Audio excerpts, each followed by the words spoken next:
Although we have many food traditions that I intend to carry on in our life in the South and adapt, revitalize with fresh Southern ingredients, there's one that's very close to my heart that can be duplicated in any place and brings a sense of, oh, I'm back home. And that is my grandmother's potato kugel. But we don't call it kugel because kugel is a Yiddish term. We use the German term Kartoffelschale because my family didn't speak Yiddish. My family spoke German. Sam Alter, originally from Miami, Florida, is of Jewish-German descent. My grandmother was from a mixed background, I should say, because her maiden name was Berliner, which is a very German name, but she didn't look German. She looked about 4 foot 8 inches tall and was brown. They definitely looked more Sephardic than German. Both my grandparents had miraculous stories in the Holocaust, but thankfully they both made it to this country so that my mother could be born. When he was 6 years old, Sam and his family moved to San Diego. Sam and his mother learned how to cook Jewish German food from his maternal grandmother, who, according to a Dutch website, hid in Amsterdam during World War II, survived the Holocaust, and immigrated to America. Sam's grandparents cooked Jewish German food, but they were not religious. However, with each passing generation, a new twist on this cuisine takes place. My mother acquired her love of Torah, Judaism, and kashrut when she was in college in Cleveland. She committed herself to raising her children in a kosher household. So it happened really as a 20th century phenomenon in the United States. You could call it the conservadox of kashrut. We were raised conservadox, which means a tightrope between conservative and orthodox. Sam derives a religious experience from food, and it isn't just from cooking in a kosher kitchen. Sam adds additional religious meaning when preparing and eating his grandmother's cuisine, such as the Kartoffelschale. He creates a type of vernacular religious memorial to remember and honor his grandmother, similar to lighting a yahrzeit candle or a candle in memory of a loved one. By cooking the Kartoffelschale, Sam creates a space in which he devotes himself to remembering his grandmother. As a result, the Kartoffelschale becomes a symbolic ritual object representing his grandmother within a memorial celebration, thus creating a new Jewish memorial ritual by making and eating the Kartoffelschale. Well, this dish will be prepared when we want a sense of home, a sense of feeling like we want to remember my grandmother. That was one of my grandmother's signature dishes. My grandmother passed away in 2009. This was one of the dishes which really reminded us of Grandma, of my Oma. We would make it certainly for Hanukkah because it's oily. We'd also make it any time of year when we have a very rich gravy that we need to serve something with that gravy. Oily foods are eaten during Hanukkah to commemorate a miracle when the temple was rededicated around 165 BCE. Although the Jews were only able to salvage one night's portion of the oil to light the great menorah, the oil lasted for 8 days. Jews celebrate the rededication of the Holy Temple with a festive meal containing oily foods and with lighting candles, which both commemorate the miracle. The name of the item is Kartoffelschale.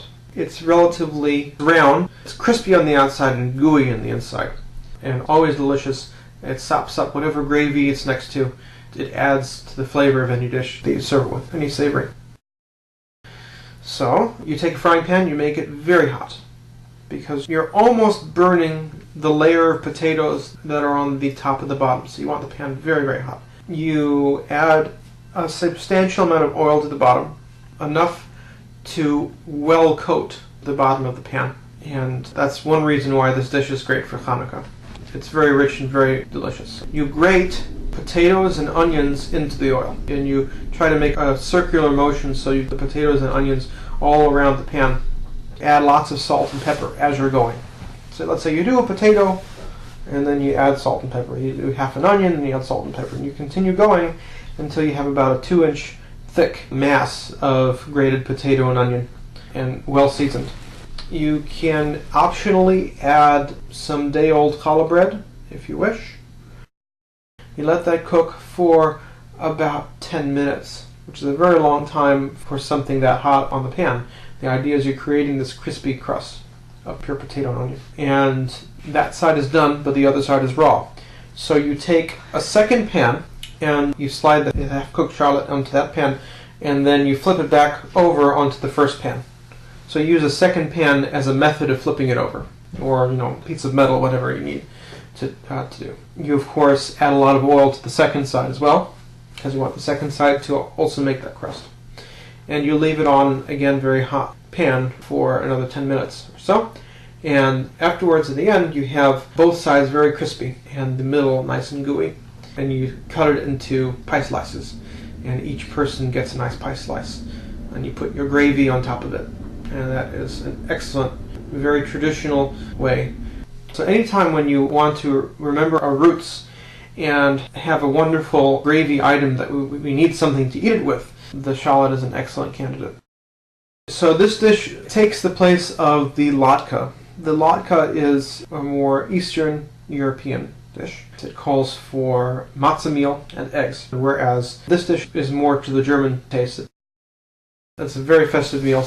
We wouldn't do it for all 8 days, but just one day we'd pick and invite friends and family for a very festive Hanukkah meal. We would serve the shallot. We would serve freshly made yeast donuts filled with jellies. We would serve with the shallot. Of course, we have meat item. We might serve it with applesauce. In the South, I would serve it with fried apples.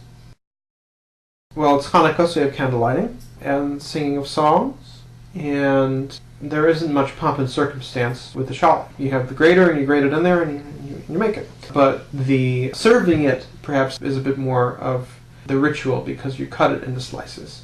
You cut it into slices like a pie, and then you serve it. People know it's made lovingly and served lovingly.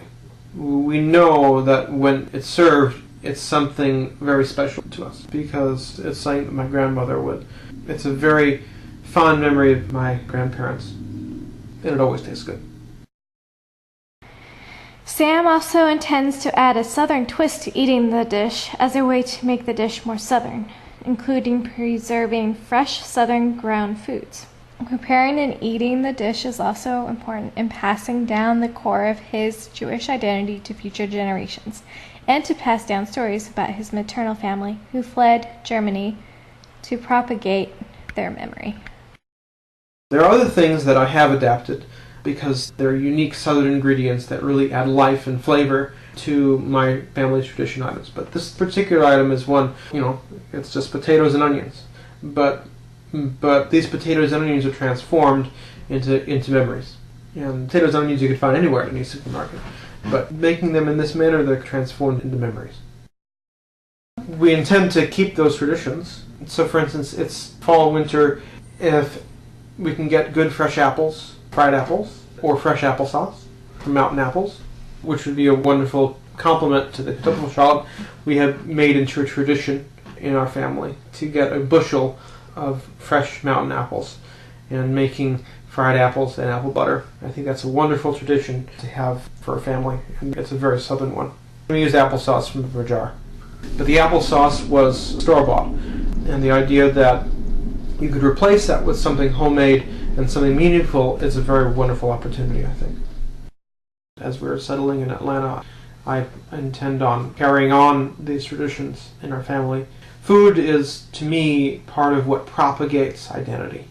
Certainly you have ritual objects, like you have the candlesticks, and you have the Kiddush cup, and you have all those ritual objects, but you also have memories.